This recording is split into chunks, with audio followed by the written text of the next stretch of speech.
Meio-dia agora e 50 minutos, hora certa, em nome de Teresina Hall, que pertence ao grupo O Dia de Comunicação. Teresina Hall, uma das melhores casas de shows do Brasil. Antes da gente ir para o intervalo, a gente ficou devendo um ao vivo com a repórter Lalesca Setúbal, que iria trazer mais informações sobre a greve dos professores da UESP. Agora você vai conferir o que disse o governador Wellington Dias sobre esse assunto. O apelo que eu fiz aos professores e outros trabalhadores da UESP, no sentido de compreender que nós temos uma lei, que é a Lei de Responsabilidade Fiscal. Em razão dessa queda de receitas, o Estado terminou saindo do limite, foi para 48%. Adotei medidas para poder retornar à normalidade, mas enquanto isso não acontece, não tem jeito, não é possível qualquer reajuste, chamar concursado ou fazer promoção, porque tudo isso é despesa de pessoal. Todo o empenho é para garantir os salários em dia, garantir as condições de investimento. Então o apelo que eu faço, pensando nos alunos, pensando no Estado, é de que possam refletir. Não é razoável uma greve pedindo que o Estado faça uma ilegalidade. Isso não vai acontecer.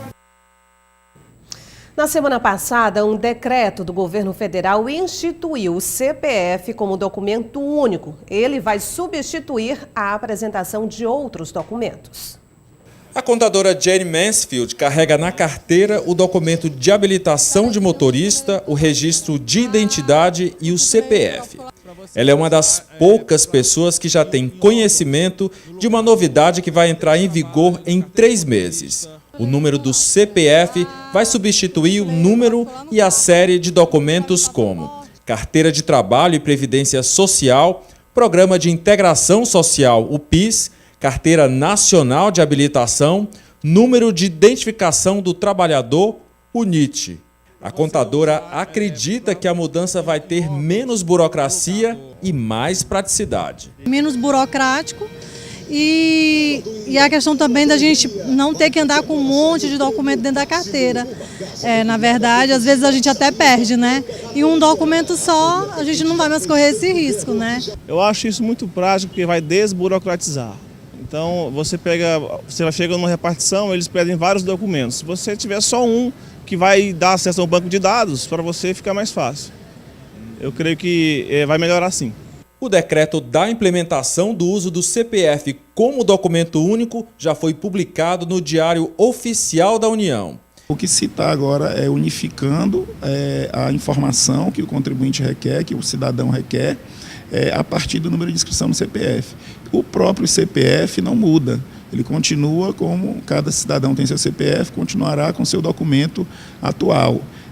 Todo esse procedimento que se está realizando agora, ele é preparatório para a futura unificação desses documentos com a instituição do denominado Documento Nacional de Identidade, que é um projeto maior que está por trás dessa medida agora preparatória, né, objeto desse decreto.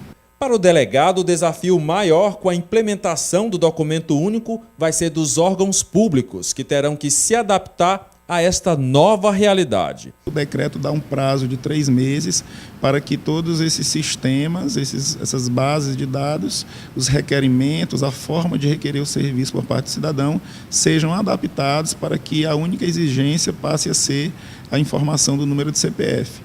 No prazo de 12 meses, todas essas informações das diversas bases de dados desses órgãos devem estar consolidadas a partir da informação do número de inscrição no CPF.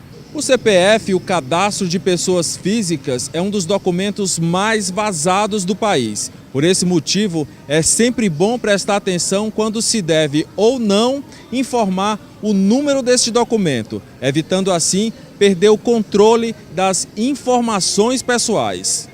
É exatamente para evitar fraudes que o bancário Ricardo Cavalcante se preocupa com a unificação dos documentos. Deixar mais vulnerável para questão de fraudes, entendeu? Falsificação de documentos, qualquer coisa agora que você precise fazer só o CPF, vai deixar mais vulnerável.